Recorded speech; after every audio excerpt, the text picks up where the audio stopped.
De momento todo el numerito que ponemos en el plan se cumple, ¿eh? Sí, damos fe. Somos bastante diligentes con esto. Si se cumple el plan, pues above 10 millones de ARR. ¿Quién va a ganar? Pues, para mí el que tenga acceso a más first party data. Los datos propios de la compañía, el contexto de la compañía. Yo llevo ya analizados, quizá te diría más de 200 equipos comerciales. Menos de un 10% saben cómo vender, probablemente. El edge de tengo buenos ingenieros y soy el único que puede construir un buen producto ya no está, y cada vez lo estará menos. Entonces, producto ya no es tanto el moat, sino que el moat está en la distribución, cada vez más.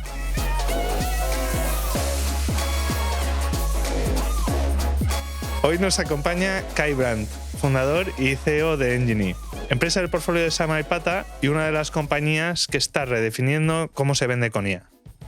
Kai fundó Enginy junto a Jaume Puig tras una primera etapa profesional en BCG y Agicap. Enginy es una de las startups nativas en IA que más rápido crecen de Europa. En Samaipata lideramos su ronda Seed y hemos visto desde la primera fila la ejecución y el liderazgo de Kai. Y este es el podcast de Samaipata. Bienvenido, Kai, a este episodio del podcast de Samaipata. Gracias por invitarme. Bueno, Kai, yo creo que eres una de las empresas de España que probablemente más rápido ha recorrido el 0 a 5 millones, ¿no? en software. Al mismo tiempo, en esta era de la IA ya las cifras ya se salen del mapa, ¿no? O sea, por mencionar un extremo, Anthropic ha crecido 3x en Q1 de 9 a 30 billion, ¿no? ¿Cuál es tu percepción de lo rápido o lento que vais, de lo rápido que podríais ir? ¿Cómo te sientes? Es como especialmente este año, pese a que crezcas muy rápido porque lo estamos haciendo, te comparas con lo que está pasando a nivel mercado y es como, te parece muy poco. Y se nota también esta dinámica, yo lo hablo con fundadores y demás, una dinámica de hipercrecimiento y presión por crecer más que nunca. Lo hablaba con Jordi de Factorial el otro día, por ejemplo. Justamente este año también notan como presión por crecimiento como nunca lo habían notado, ¿no? Como desde el lado del inversor, desde el lado del competidor. Es como están pasando se han movido cosas, los postes, ¿no? Sí, se ha movido como el benchmark de qué es ahora crecer rápido y qué no. También creo que depende mucho del modelo de negocio que tengas. B2C, B2B hay mucha diferencia. Producto al consumidor, product-led. Está teniendo unos disparos de crecimiento enormes. Para nosotros, B2B SaaS, pues a ver, sigue siendo un challenge crecer rápido y creo que lo estamos haciendo bien.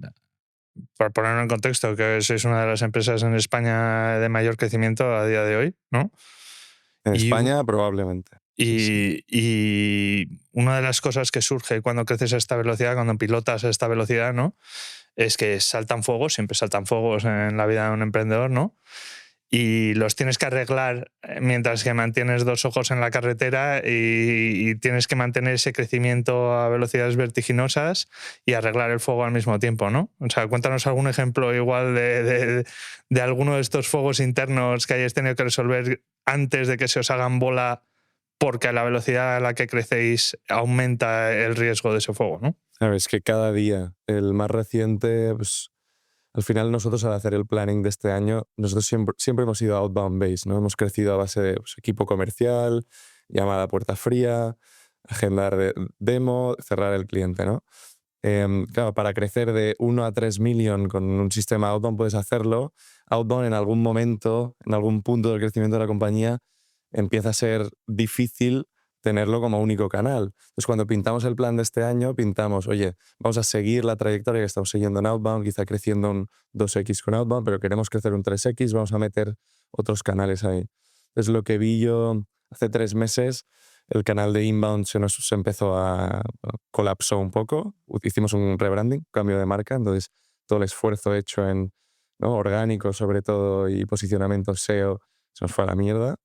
Entonces empecé a notar cierta resistencia por parte de mi Head of Marketing, el equipo de marketing como a nivel people tampoco estaba muy bien organizado, muy bien estructurado y tuve que tomar la decisión de prescindir del CMO hace relativamente poco y estoy ahora de interim Head of Marketing gestionando los ads de LinkedIn y, bueno, grabando este podcast e intentando hacer as much noise as possible, mientras el rocket ship de ventas y de outbound tiene que seguir creciendo, ¿no? Entonces, ¿cómo lo haces? Teniendo ojos en todos lados, pero sobre todo delegando. Entender, ¿no? Como CEO, en cada 3 meses tienes que tener un único foco en la compañía o 2 como mucho. ¿Dónde está tu departamento en este quarter y dónde tienes que solucionar el meollo y en qué otros departamentos es mejor no meterse, dejar que se rompan cosas, porque luego ya volverás ahí, ¿no? Todo esto mientras le pintas una visión al equipo de el proyecto va que te cagas y se va a solucionar lo que haga falta. Entonces, mentalmente como fundador, hostia, es complicado. Es complicado. Vuestra compañía es muy curiosa en el sentido de que vendéis una herramienta de ventas, a la vez vendéis como animales. Tú eres una persona muy apasionada en las ventas, muy embajador, ¿no? ¿Cómo se entrecruzan todas esas cosas? O sea, los americanos lo llaman dog fooding, ¿no? Usar tu propio producto a tope. La gracia de todo esto es no solo podemos hacer dog fooding de nuestro propio producto, al final nuestros SDRs, Sales Ops, toda la maquinaria de ventas usa Engine, obviamente. Ha sido el principal motor de crecimiento. Entonces, ayuda a que la gente crea en el proyecto, porque son los principales usuarios del proyecto, crea en lo que está vendiendo, que esto no es fácil. Y aparte, no solo tienes un internal client dentro de la compañía que te puede dar feedback directo al equipo de producto, de ingeniería, entonces el feedback de producto está mucho más cercano, sino que cuanto más mejore tu producto, más vas a crecer tú. Y cuanto más crezcas tú, más recursos vas a tener para mejorar tu producto. Entonces entras en un flywheel de la leche. Cuanto mejor sea Engine y más voy a vender, cuanto más venda, más recursos voy a tener. Cuantos más recursos, más capital voy a deployar en producto de ingeniería.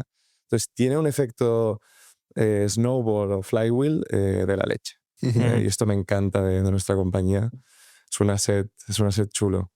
Interesante, o sea, meternos igual un poco más en producto para gente que a lo mejor no conozca Engine también, ¿no?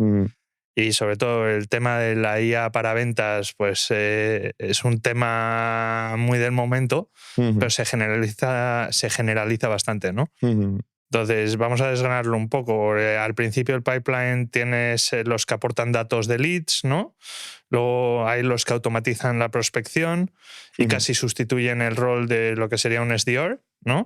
Y los que ayudan al comercial humano a vender mejor, ¿no? O sea, los que hacen improvement. ¿Dónde está Engine dentro de este value chain del pipeline de ventas?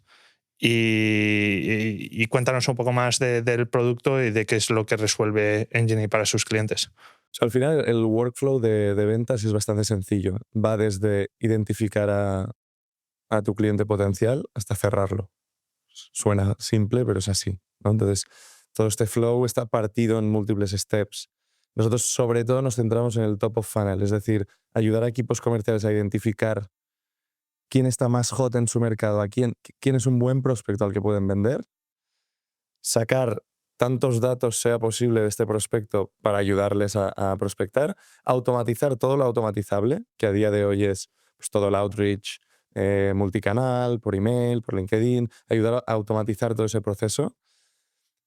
Y en última instancia, tener una herramienta que también ayude al vendedor a lidiar con la llamada, la reunión y demás, que es donde estamos entrando ahora a nivel producto. Entonces, hasta ahora hemos sido puramente construcción de listados, targeting, enrichment de datos y secuencias multicanal, y nos estamos moviendo hacia toda la visión de productos, tener una plataforma para el end-to-end del vendedor.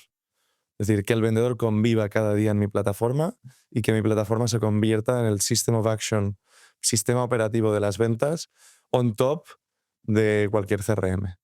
¿No? Al final el CRM viene siendo el ERP del equipo de go-to-market, ¿no? Está CIES, están otros equipos ahí metidos.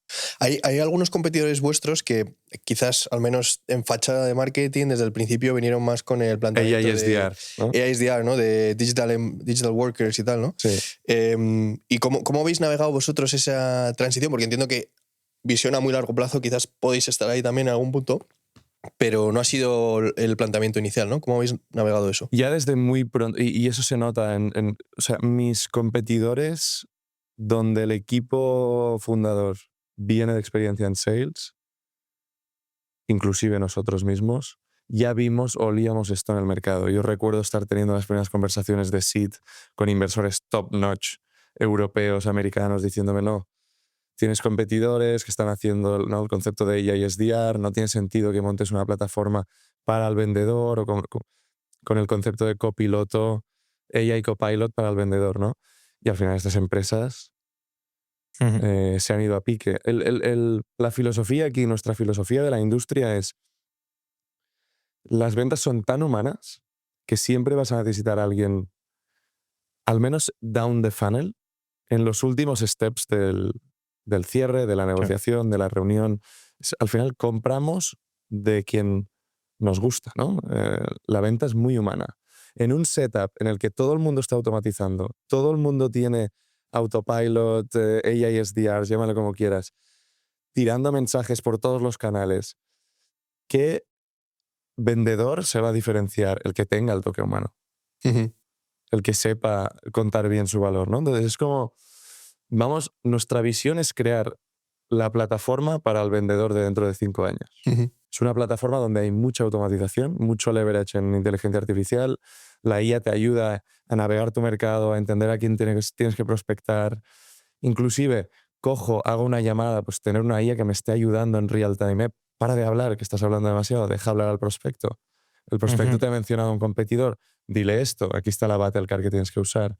Pero siempre en el concepto de ser el copiloto para el equipo vendedor. Un follow-up sobre esto, porque creo que está bastante consolidado de históricamente, pues más o menos los segmentos de producto, de ticket, en los que pues tiene sentido tener una motion de ventas, una motion el ICP, PLG, self-serve y los diferentes mixes que hay, ¿no? Pero eso me imagino que está saltando por los aires, ¿no? En muchos sentidos. No sé si vosotros lo estáis viendo así. Los Anthropics, todas las compañías que más están creciendo, pese a que creamos, son full 100% PLG, contratan BDRs, hacen enterprise sales para ir a tickets altos.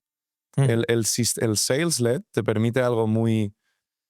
Mi punto es precisamente que creo que la barrera para el sales-led está bajando en el sentido de que probablemente no es un mix entre humano, AI... Es un mix humano-AI, en ambos lados de la venta, que puede hacer desaparecer lo que es el self-serve, ¿no? Como tal. Es un AI sales en un momento dado hasta en productos de un ticket impensable, ¿no? O sea, que las economías, permite economías profitable, ¿no? O sea, a tickets de ACVs más bajos. Todo depende de primero, qué compañía tienes, ¿no? Y si ya no vendes a otras empresas, si no eres B2B, olvídate de outbound, de sales-led y whatever. Tienes otros sistemas de adquisición. Dentro del B2B hay muchos aspectos. Lo que hacen mis comerciales... ¿Por qué no le vas a vender a un B2C?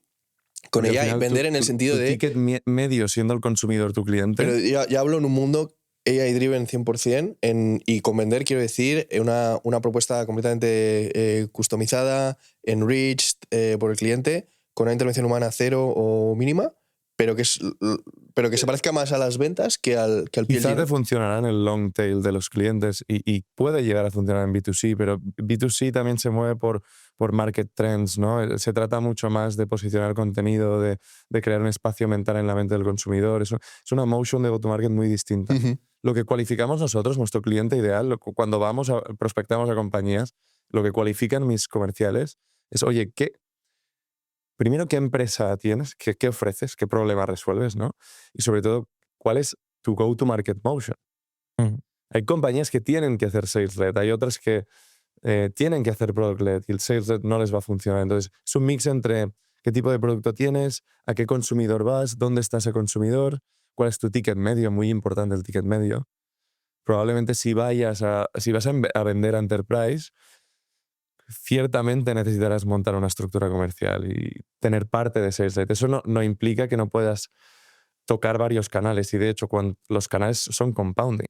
Cuantos más canales tocas, nosotros ahora estamos moviendo parte hacia product-led también. Cuantos más canales tocas, inbound, marketing-driven, sales-led, product-led, es un compounding effect. Al final el comprador en B2B requiere de muchísimos touch points, te tiene que ver en muchos sitios, tiene que ver tu anuncio, tiene que recibir tu newsletter y tus product-led initiatives y le tiene que llamar a tu comercial para realmente montar el superproyectazo en su compañía con un ticket alto, ¿no? Entonces, estamos viendo el concepto.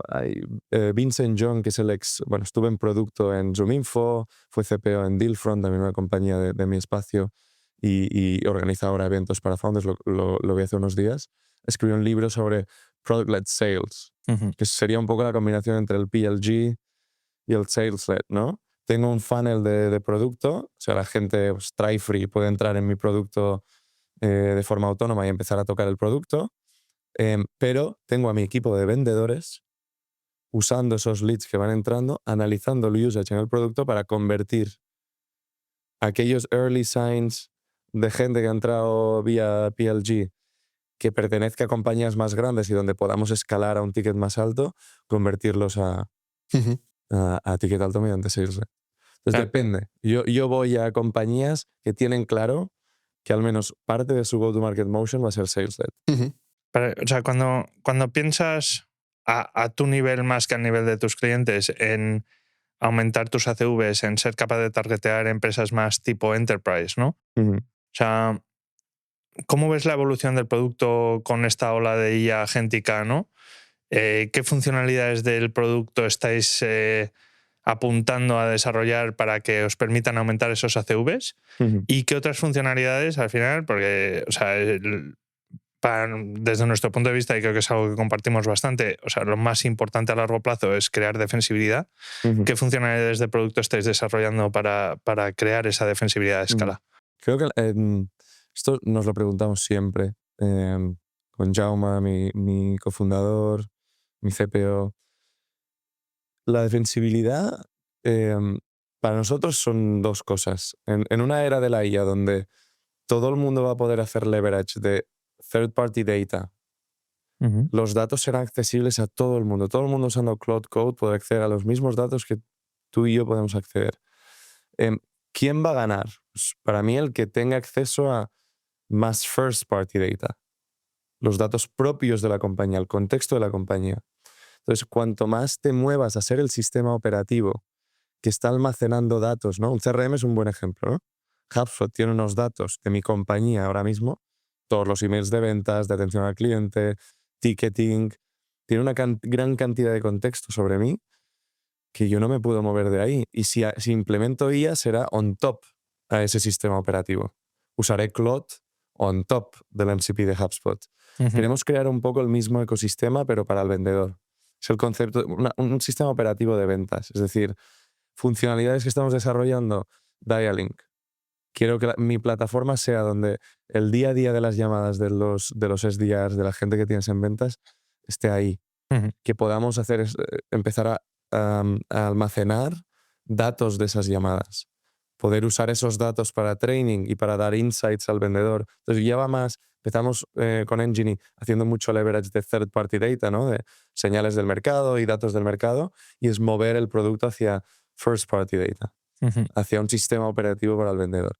Mi visión de producto es, en 5 años un vendedor abre su laptop, su ordenador, entra en Enginy y Enginy ya sabe, Kai, estos son las 100 personas que tienes que contactar hoy, llámales, cuando los estéis llamando, di esto, di lo otro, recuerda que tienes que hacer un follow-up aquí, y AI de turno, estos son los deals más hot que tienes en tu pipeline, céntrate aquí, tu probabilidad de cierre este mes es que hagas landing en 7.000 euros de Marar.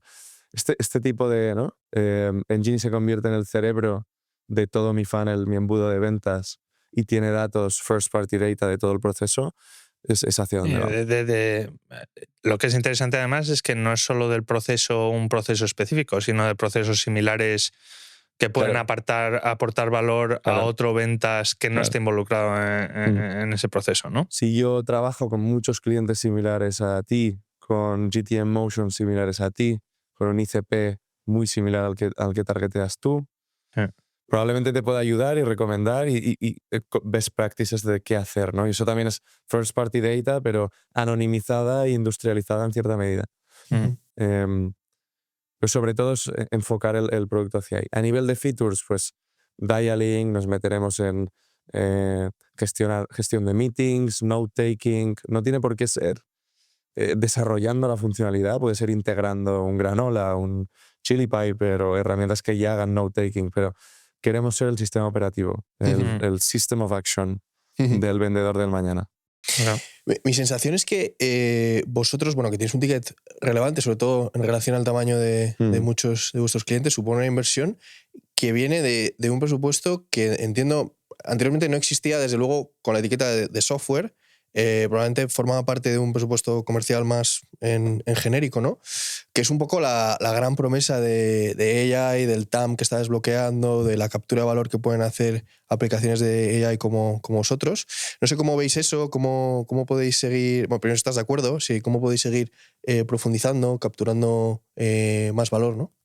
A nivel de, dices, ¿cómo mide mi cliente el valor que le estoy dando? Si vosotros al final sois un software, pero no atacáis un presupuesto software preexistente en la compañía, no vais a decirle... Sí, normalmente es el budget de tools comerciales, que tiene su parte buena y su parte mala. La parte buena, siempre hay budget para vender más.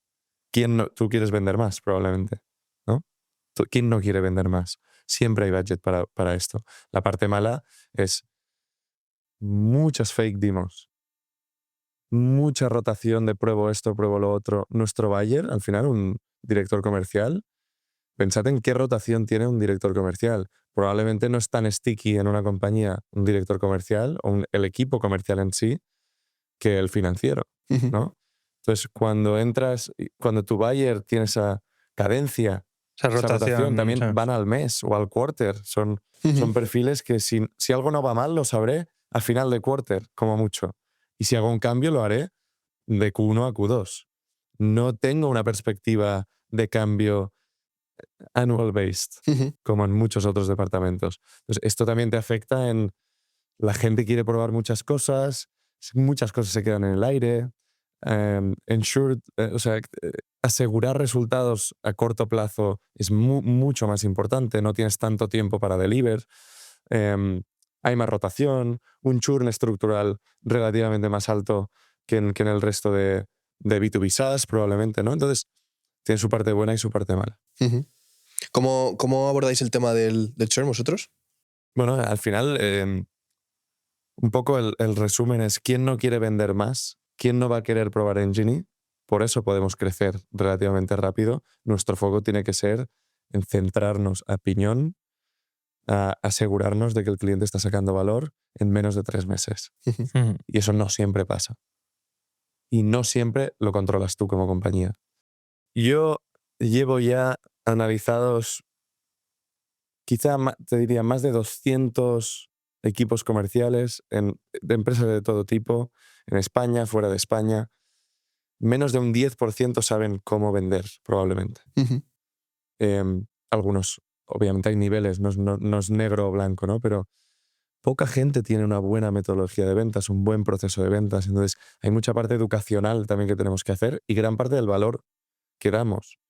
No estás solo en el proceso, quizá me pagarás más que cogiendo a un competidor barato, un Apollo, un Lemlist, product-led, mucho más barato, pero es que aquí se trata de vamos a construir un proceso alrededor de mi sistema y crear un sistema de ventas que te genere resultados, ¿no?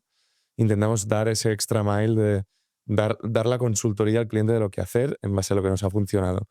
Ahí el challenge que tenemos ahora es cómo montar este sistema sin que dependa tanto de los humanos, sin que haya un profesor repitiendo la misma historia, el mismo playbook, over and over again. ¿Cómo hacerlo desde el producto? ¿No? Que es todo este concepto de pues, cuanto más first party data almacenes y sepas cómo usar esos datos con inteligencia artificial, mejor podrás recomendar al cliente cuál es su next step. También entra un tema de pues, recursos, Academy. Acabamos de lanzar una sección de Academy en el producto. Lanzamos webinars cada mes donde hablamos sobre cómo construir equipos comerciales, playbooks de cómo construir equipos comerciales. Entonces, es también educar por ese lado e intentar automatizarlo lo máximo posible. Al final es lo que te pide el cuerpo es casi una especie de forward deployed engineer, pero versión ventas, ¿no? Versión ventas, sí, un consultor de ventas en vez de tener cliente, que obviamente... Claro, yo no tengo una empresa de servicios. Yeah. Yo o me centro en construir tecnología o me centro en construir servicios. Lo intentamos hacer también a través del canal de partners. Consultoras de ventas ya existentes que estén dando consultoría de ventas y sean buenas montando procesos, haciendo hiring de vendedores, pues intentar entrar por ahí y vender el package de Enginy más servicios del partner de Enginy, ¿no? Que ellos sí que tienen el expertise y el tiempo para dar servicio, los recursos para dar servicio, es otro tipo de modelo. Todo el mundo de las ventas siempre me ha parecido que es un poco teoría de juegos, ¿no? Va habiendo arbitrajes rápidamente, en cuestión de poco tiempo yo creo que cada vez más rápido con ella y se van quitando esos arbitrajes. Hay que ir siempre cambiando canales, pitches, formas, ¿no? Y ¿cómo ves tú la evolución de esto a medio plazo, ¿no? Y cómo lo vais a reflejar en el producto. El fenómeno de los canales es, claro, cuanto más funciona un canal en ventas, más vendedores lo usan, ¿no? 10 años atrás, email funcionaba de la leche. Empezaban a salir los primeros email automation tools. HubSpot empezó como una email automation tool. En el momento en el que toda la gente se da cuenta de que este canal funciona, llega un punto en el que ya no funciona más, porque las bandejas de entrada se saturan, el buyer pierde la atención, es como se va de ese canal y otros canales empiezan a funcionar. Entonces, ¿qué pasó hace 5 años? LinkedIn. LinkedIn funciona. ¿Qué está pasando ahora con LinkedIn? Yo no puedo leer casi ningún mensaje que me entra. Entonces, es como... ¿A qué estamos volviendo ahora? Al cold calling. Yeah. Porque es lo que te permite distinguirte como vendedor. Entonces, los canales fluctúan. Hablando de cold calling, y van apareciendo nuevos canales. Ahora el nuevo canal, no es un canal como tal, pero por llamarlo de alguna manera, que nos funciona mucho a nosotros y probablemente ya lo sabéis, posicionar contenido en redes y crearte una industry voice, una voz en el sector. Mezclar el inbound y el outbound de forma mucho más. Y mezclar un poco esta voz, este contenido orgánico con el cold calling, ¿no? Entonces, la teoría es cuantos más canales toques, más teclas toques, mejor. Los canales son compounding y tienes que saber muy bien dónde está el juego, qué canales performan ahora mismo. Yo creo, por eso nos estamos moviendo hacia dialing, que crear una experiencia alrededor del cold calling donde la IA ayuda a cualquier persona, aunque no tenga ni idea de cómo hacer llamadas en frío, a conectar bien en una llamada en frío, es game changer. Me hace mucha gracia. O sea, claramente los learnings que extraéis de vuestro propio proceso de ventas acaban siendo productizados para vuestros clientes, ¿no? Sí, sí, sí. Y hace unos meses sacáis un agente de voz, ¿no? O sea, cuéntanos un poco en qué dirección va ese agente de voz y asumo que muy linkeado a este aspecto de que cold calling ahora de repente parece que es el canal que mejor tira. Mira, las llamadas de voz en frío para outbound puramente automatizadas con IA no están, no funcionan. Es muy fácil darte cuenta de que te está llamando una IA o no, pero es distinto inbound de outbound, ¿no?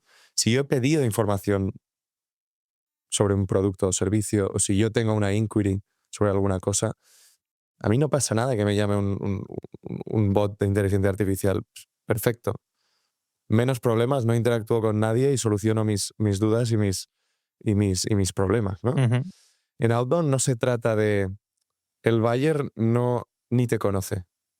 Entonces es mucho más camaleónico de intentar conectar con esa persona al nivel de generar buen engagement con el buyer desde cero y posicionar lo que haces en la mente de esa persona. Entonces, full AI voice calls para eso, al menos aún no estamos ahí.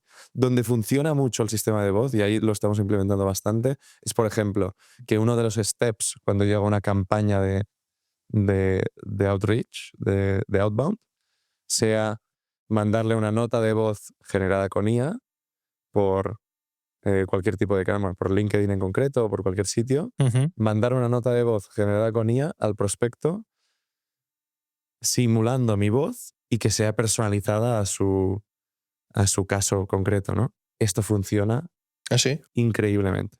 Tú le mandas un mensaje, el primer mensaje probablemente no se lo lea, pero luego le mandas una nota de voz generada con IA, mínimamente personalizada, y te digo yo que se va a escuchar esa nota de voz, y si suena algo personal, te va a responder el prospecto. Entonces, está bien jugar con dónde implementar la voz, ¿no?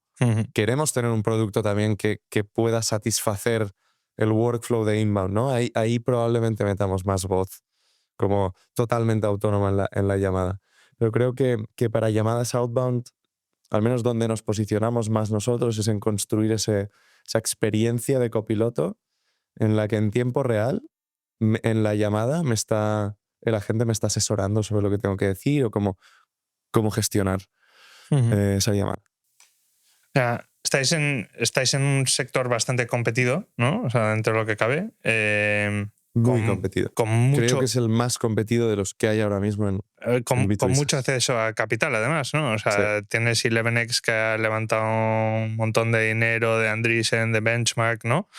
Y tienes a Manuka que acaba de levantar una serie A de 50 millones, por ejemplo. O sea, ¿cómo ves ese capital? O sea, al mismo tiempo tú tienes una empresa que es muy capital efficient, o sea, tienes un working capital negativo. O sea, ¿cómo ves ese war chest, esa caja o botín para pelear, competir de relevante en este sector?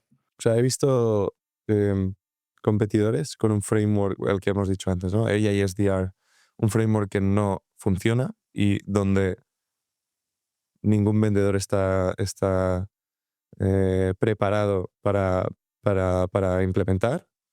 Entonces, muchos competidores levantando mucho capital y yéndose a pique. ElevenX, y estamos hablando, ElevenX, por ejemplo, que no sé cuánto fue la ronda, pero estamos hablando de varias decenas de millones levantados yéndose a pique.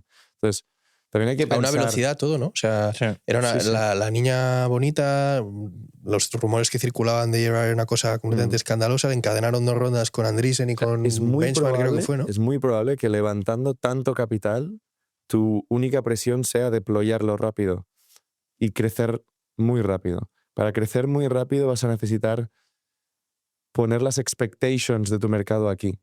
Si pones las expectations de tu mercado aquí, en un mercado tan competido como el nuestro, tienes que poner las expectations aquí para crecer a este nivel que justifique el valor de la ronda. Es muy probable que el cliente, y más sabiendo, ¿no?, en el stage en el que está la tecnología, se decepcione.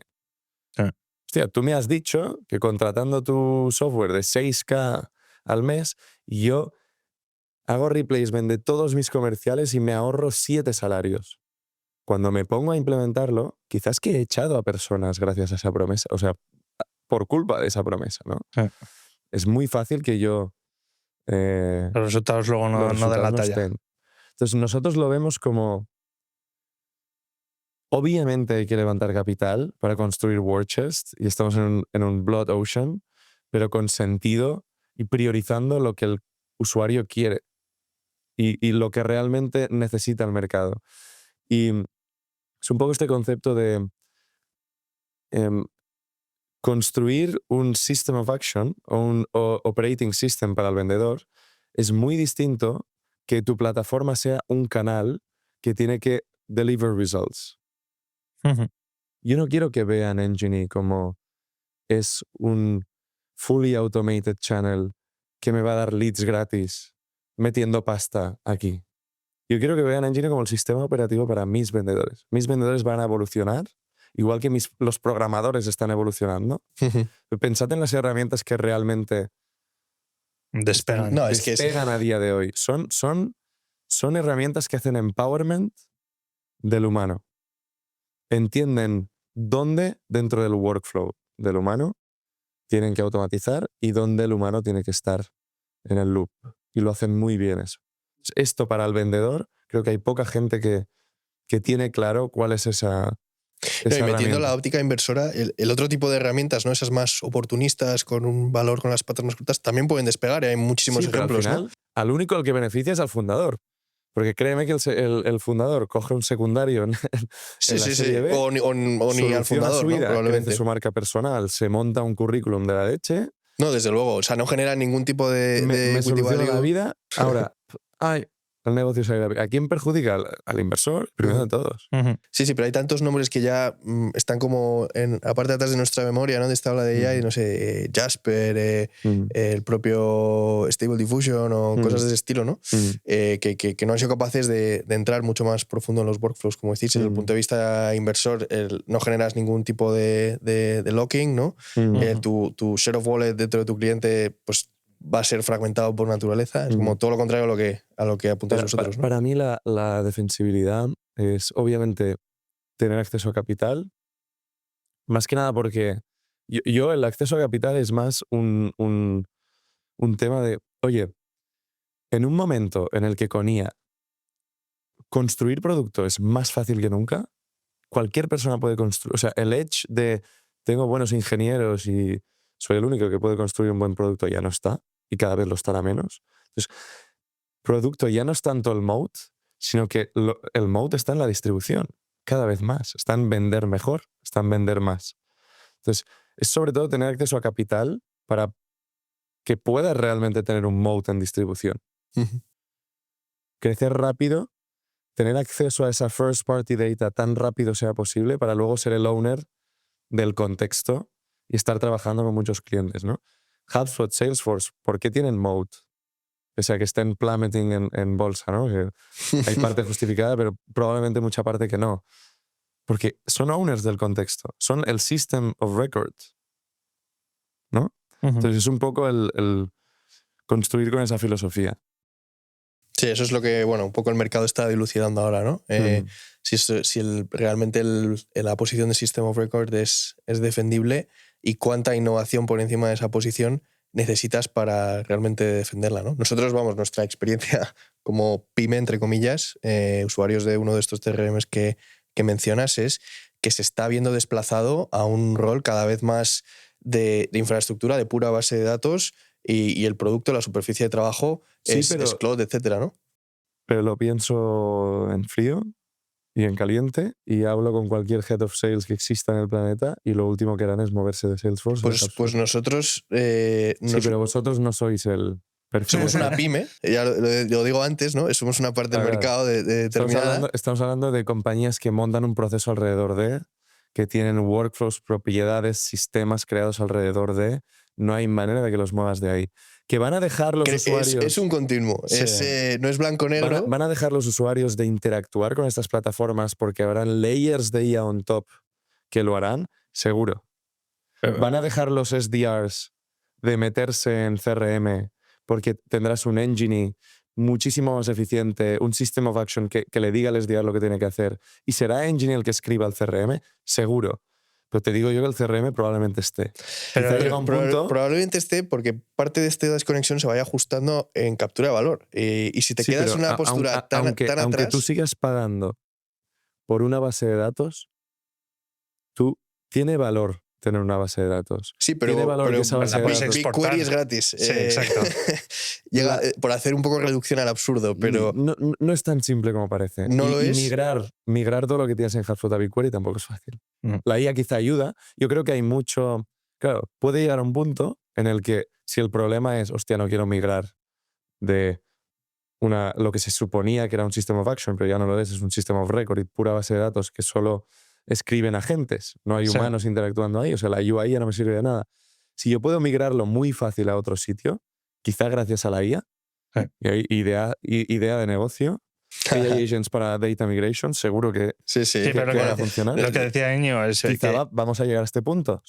Aunque no sea tan obvio migrarlo, tu propuesta de valor se convierte en puramente un repositorio de información. Entonces, en algún momento parte de ese valor que han estado capturando los CRMs, ¿no?, se transfiere hacia el System of Action, ¿no? Y se convierte en una parte core estratégica de esos CRMs, intentar moverse o convertirse ellos en este System of Action para poder defender su posición actual, ¿no? 100%. Es un poco la estrategia de Salesforce, ¿no? 100%. Yo creo que en lugar de negar la mayor, que ya es un poco ridículo a estas alturas, dicen, no, vamos a ser headless, el System of Record seguirá ahí, pero porque te vamos a construir por encima un System of Action que vais a flipar. Y lo van a intentar, pero es mucho más difícil conseguirlo que una AI first.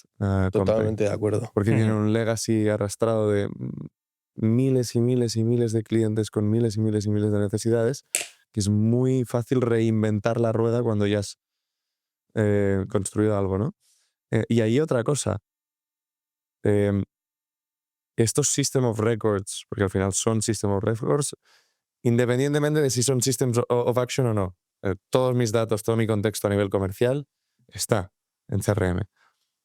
Hay dos tipos. El HubSpot que abre un MCP porque dice, mira, ahora todo el mundo va a empezar a pedirme cosas por Claude y va a empezar a hacer cosas ¿no? mediante Claude.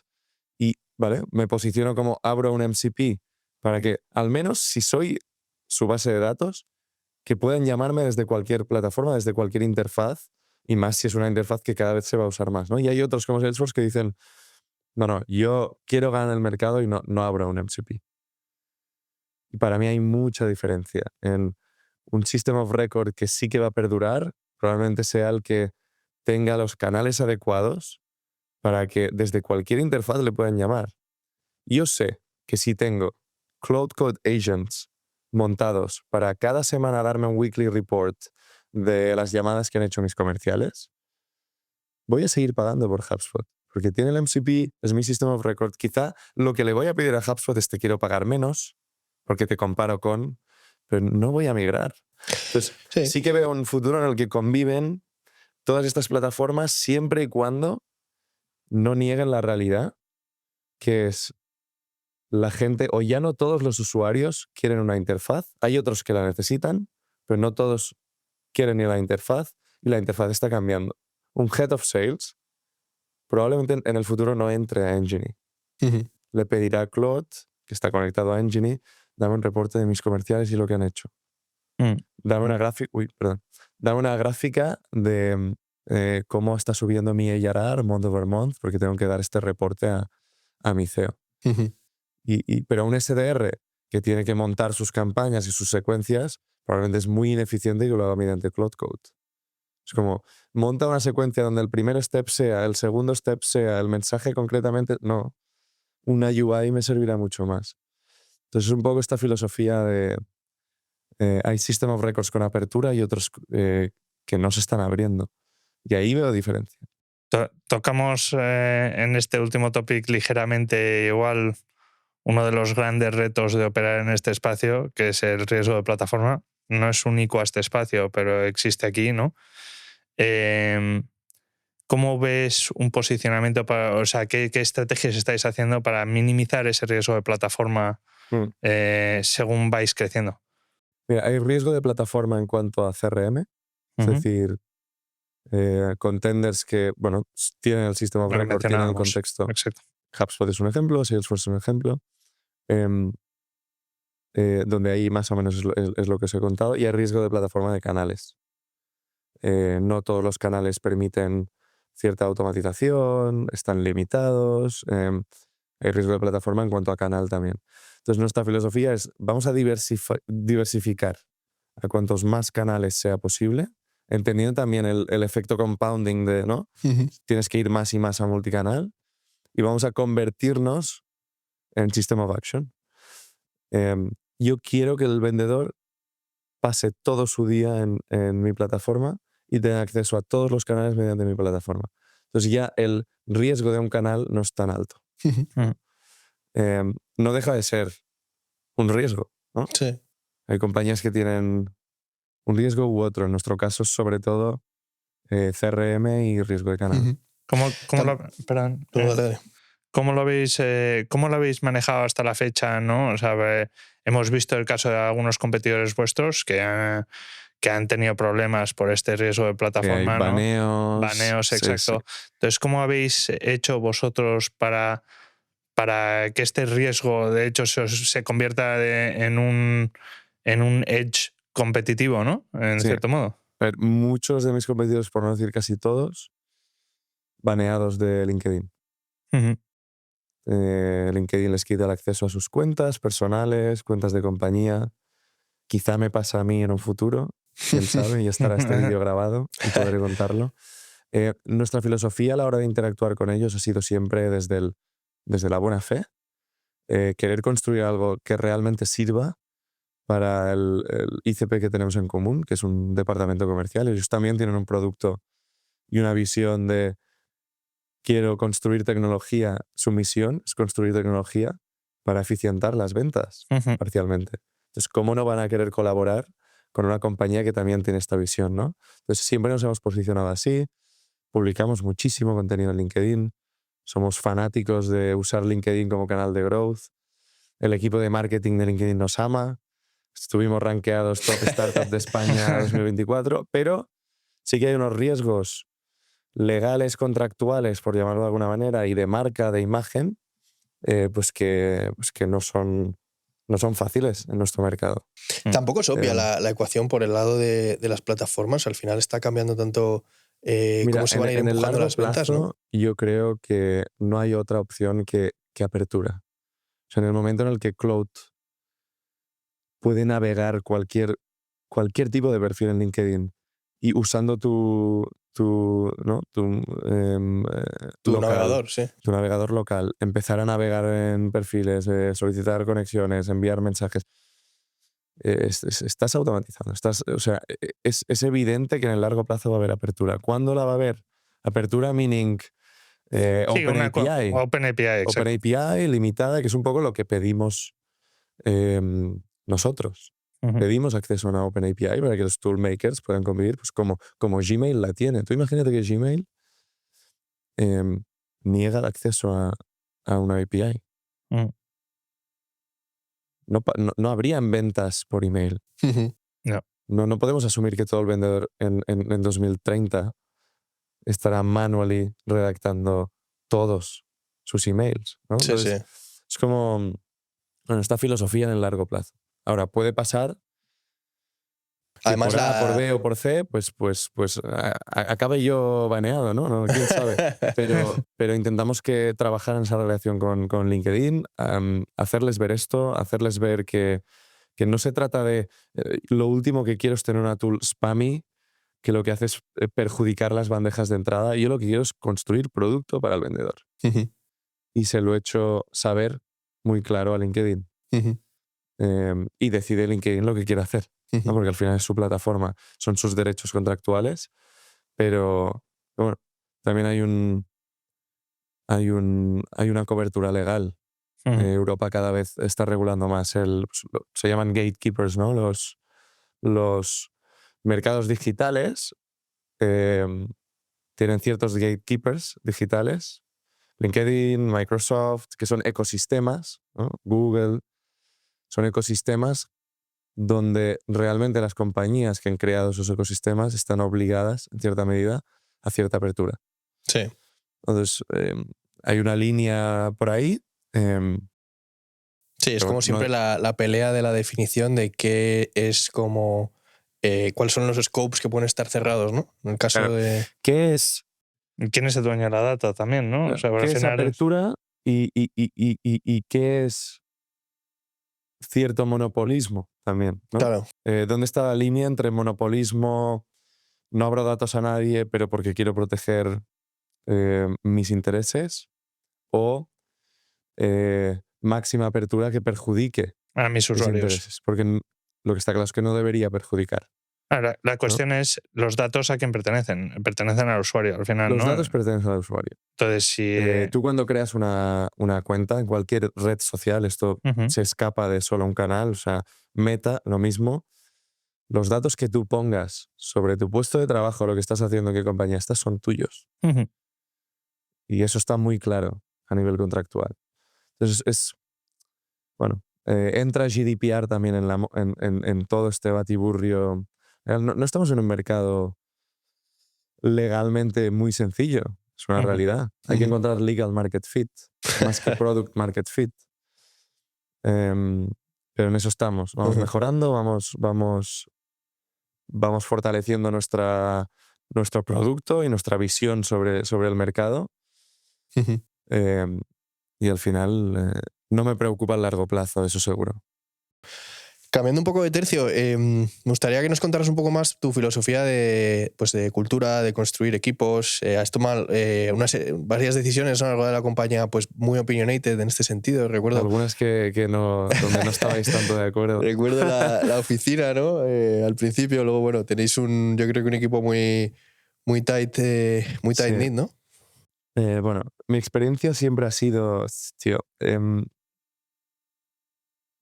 estuve 10 años currando, sudando la gota gorda en la universidad, en el colegio, sacando buenas notas, currándome toda mi trayectoria académica para entrar en lo que se suponía que era, ¿no? El mejor curro de la historia, consultoría estratégica. Entré ahí, duré 4 meses y me fui a hacer llamadas en frío. Entonces tengo una historia en la que creo que la gente de construir startups es gente peculiar y hay que saber cómo interceptarla, cómo encontrarla, ¿no? Entonces todo empieza con el hiring. La cultura empieza con el hiring. He intentado contratar a gente que más allá de currículum o dónde has estado o no hacen benchmarking de en qué compañías has trabajado y que esas compañías estén bien posicionadas por A o por B.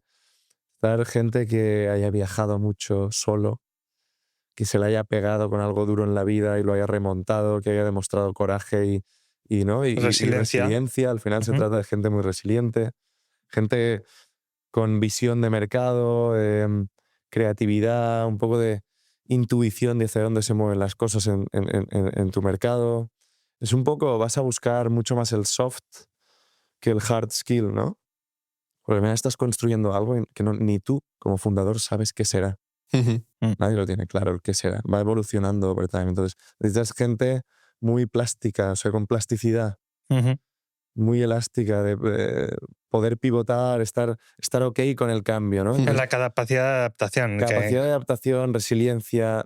Funciona muy bien, por ejemplo, perfiles que hayan hecho deporte de alto rendimiento, hayan competido en fútbol, tenis, lo que sea. Que luego se hayan roto la pierna y eso haya sido un bache enorme para ellos y se hayan metido en tech sales a llamar y lo hayan petado, ¿no? Me gusta este tipo de perfiles. Nadal sería tu vendedor ideal, Si ¿no? Nadal se hubiese... si Nadal no hubiese llegado, si nos ves. si no hubiese llegado a nada y se hubiese metido a hacer cold calling en Salesforce, sería mi candidato ideal, ¿no? Estuve el otro día en la premiere de ese nuevo documental que lo tienes que ver, te va a gustar. Soy fan. Una pequeña pregunta futurística, por así decirlo, ¿no? En un mundo en que todas las interacciones de compra y venta se hacen a través de agentes, tanto en el lado del vendedor como en el lado del comprador, ¿dónde encaja un engineer? Creo que nunca vas a dejar que un CFO deje al agentito ahí suelto para que negocie y cierre de forma autónoma un contrato de 100K Hoy en día, pero, más al año. hoy en día, ¿no? O No creo nunca. yo creo que nunca. Creo que para las transacciones más sencillas, es decir, AKA ticket bajo, eso puede llegar a pasar, pero no es donde vamos a ir, porque iremos a, ¿no?, motions, sales-led, ticket alto, lo que estamos comentando. Nunca vas a dejar que eso pase. Es decir, creo que siempre vas a tener a un humano en el proceso de negociación en productos o servicios de alta importancia para tu negocio, de alto ticket. No. Y esa es de momento mi filosofía. Y estoy bastante convencido de ello. Creo que al final lo que no dejaremos de ser es humanos. Utilicemos la IA o no. Y el humano mira en lo que se gasta. Y por ende no va a dejar que un no humano se gaste en lo que el no humano cree que es mejor para su negocio. Entonces siempre tendrás ese componente.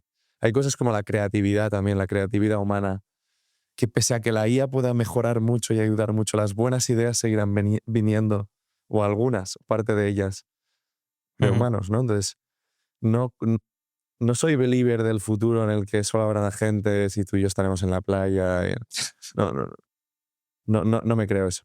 Y una digamos, pregunta sobre ¿qué le dirías a tu yo de hace 3 años?